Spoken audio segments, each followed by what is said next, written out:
princa, od mladog rastka srpskog princa.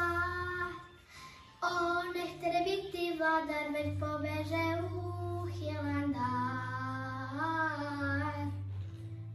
Niti vitez, niti pastir, već radije u manastir. Da samo je da se muči, sve to mudrost onda izuči.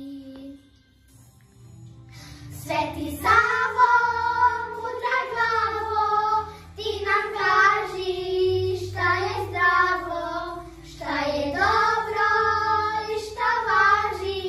Za nas decu ti nam kaži, Sveti Savo, Sveti Savo. Učio je pisao knjige i brinuo naše brige. Tada srpska ploče slava proslavi na Sveti Sava. Sveti Sava.